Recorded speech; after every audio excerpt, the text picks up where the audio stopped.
तो hello students, आपका स्वागत है फिर से एक बार। अभी तक हम बेसिक इंट्रोडक्शन पढ़ चुके थे लाइट चैप्टर के बारे में। अब हम देखेंगे कि लॉज ऑफ रिफ्लेक्शन क्या है। तो लॉज ऑफ रिफ्लेक्शन को समझने के पहले हमको कुछ टेक्निकल टर्म्स के बारे में जानकारी होनी चाहिए। तो हम उन टेक्निकल टर्म्स के बारे में समझते हैं।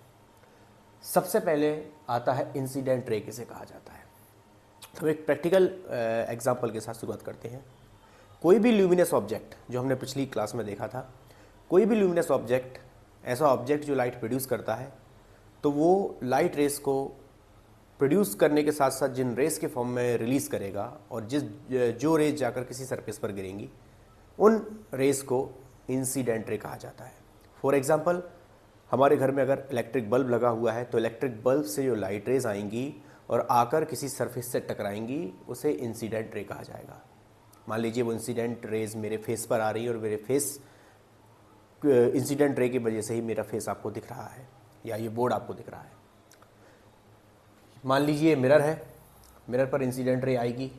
इंसिडेंट रे को स्मॉल आई से नोट किया जाता है और जाकर इस सरफेस से टकराएगी। तो जो लाइट रेस ल्यूमिनस ऑब्जेक्ट से या किसी सरफेस से टकराने के बाद किसी पर्टिकुलर सरफेस पर आकर गिरती हैं, उसे इंसिडेंट रे कहते हैं।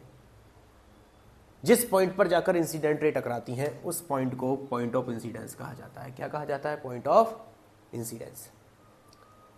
अब जिस सरफेस पर इंसिडेंट रे टकराई हुई है, टकराने के बाद बाउंसिंग बैक उस लाइट रे का होगा, रिफ्लेक्शन होगा। तो जो लाइट रे सरफेस से टकराकर वापस जाती है, उसे रिफ्लेक्टेड रे कहते हैं। कौन सी रे कहते हैं? Reflected ray.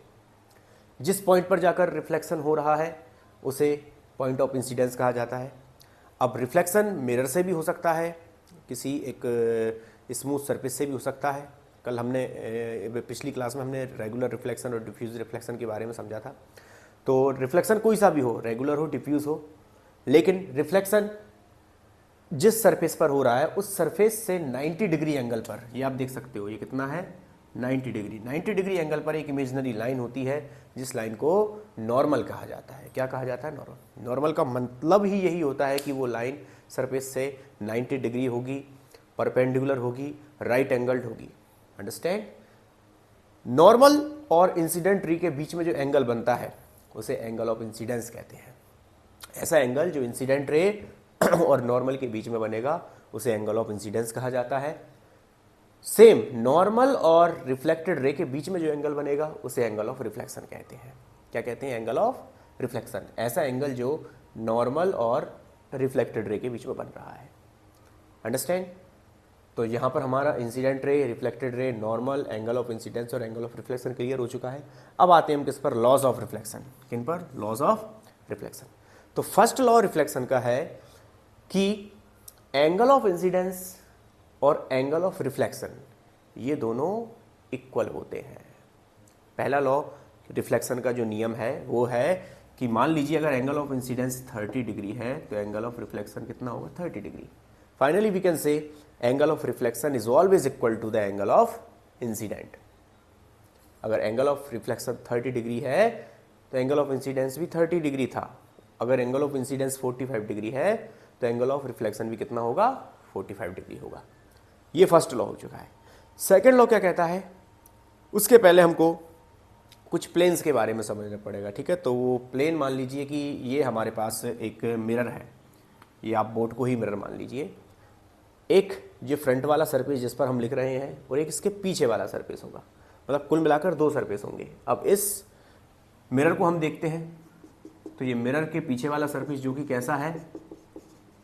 पॉलिश्ड सरफेस है। कौन सा सरफेस है? पॉलिश्ड सरफेस है। और एक सरफेस वो जिससे रिफ्लेक्शन हो रहा है।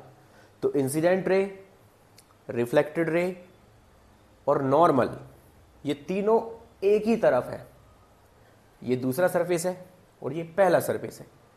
हम सरफेस को प्लेन नाम से भी कह सकते हैं। ये फर्स्ट प्लेन है, ये कौन सा प्लेन है? First plane. और ये कौन सा है? Second plane. तो incident ray, reflected ray, normal, ये तीनों एक ही प्लेन में लाई करेंगे। कहाँ लाई करेंगे? एक ही प्लेन में, ठीक है? तो सेकंड लॉ ऑफ रिफ्लेक्शन कहता है कि incident ray, reflected ray, normal, ये सभी एक ही प्लेन में लाए करेंगे। तो ये हमारे लॉज ऑफ रिफ्लेक्शन वाला टॉपिक हो चुका है। Thank you.